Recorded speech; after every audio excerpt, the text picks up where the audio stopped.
حضور علیہ الصلوۃ والسلام نے ارشاد فرمایا کہ ایمان کی 70 سے زیادہ شاخیں ہیں، اور ایک روایت کے الفاظ ہیں والحیاء شعبۃ من الایمان، کہ حیا ایمان کا شعبہ ہے، اور حیا اللہ تبارک و تعالیٰ کی صفت بھی ہے۔ حدیث پاک میں آتا ہے، حضرت سلمان فارسی رضی اللہ تعالی عنہ سے مروی ہے کہ رسول اکرم صلی اللہ تعالی علیہ وسلم نے ارشاد فرمایا کہ رب اپنے بندے سے حیا فرماتا ہے کہ جب رب کا بندہ اپنے ہاتھ اٹھا کر اللہ کی بارگاہ میں دعا کرتا ہے تو اللہ تبارک و تعالی اس بات سے حیا فرماتا ہے کہ میں اپنے بندے کے اٹھے ہوئے ہاتھوں کو خالی لوٹا دوں اور اس کی دعا کو قبول نہ کروں، مجھے اس بات سے حیا آتی ہے۔ حدیث پاک میں آتا ہے، حضرت ابو ہریرہ رضی اللہ تعالی عنہ فرماتے ہیں، آقا علیہ السلام نے ارشاد فرمایا الحیاء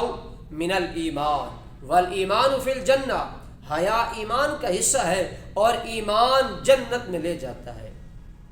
اور اللہ تبارک و تعالی سفید بالوں والے اپنے بندے سے حیا فرماتا ہے، وَيَسْتَحِي أَن يُعَذِّبَ شَيْبَةً شَابَتْ فِي الْإِسْلَامِ، کہ اللہ کو سفید بالوں والے بندے سے بھی حیا آتی ہے کہ اس نے تو ساری زندگی اسلام میں گزار دی ہے اور اب میں رب اسے عذاب دوں۔ حضرت عبداللہ بن مسعود رضی اللہ تعالی عنہ فرماتے ہیں من لا یستحی من الناس لا یستحی من اللہ، فرماتے ہیں جو بندہ لوگوں سے حیا نہیں کرتا نا، وہ رب سے بھی حیا نہیں کرتا۔ حضرت عثمان غنی رضی اللہ تعالی عنہ کا حیا دیکھیں، حضرت سیدہ عائشہ صدیقہ رضی اللہ تعالی عنہا فرماتی ہیں ایک دن آقا علیہ الصلوۃ والسلام میرے بستر پر لیٹے ہوئے تھے تو آپ کی پنڈلی مبارک سے چادر تہمد مبارک ہٹا ہوا تھا، چادر ہٹی ہوئی تھی۔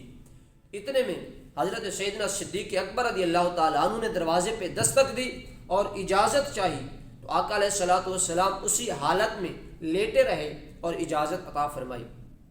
تھوڑی دیر بعد حضرت سیدنا عمر فاروق اعظم رضی اللہ تعالی عنہ نے اجازت مانگی دستک دے کر تو آقا علیہ الصلوۃ والسلام اسی حالت میں لیٹے رہے اور اجازت عطا فرمائی۔ تھوڑی دیر کے بعد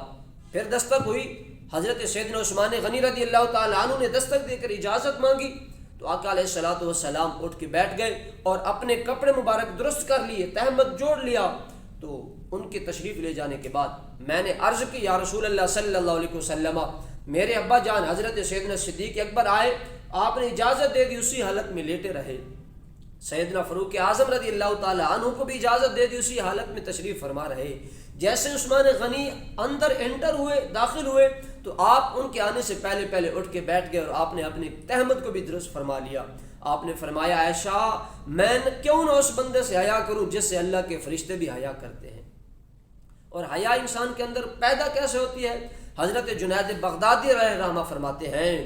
کہ اللہ تبارک و تعالیٰ کی نعمتوں میں غور و فکر کرنے اور اپنے گناہوں کو دیکھنے کی وجہ سے بندے کے اندر حیا پیدا ہوتی ہے، اور برائی کے مقابلے میں سب سے بڑی رکاوٹ جذبہ حیا ہے۔ اگر حیا نہیں ہے تو پھر برائی سے کوئی رکاوٹ نہیں ہے۔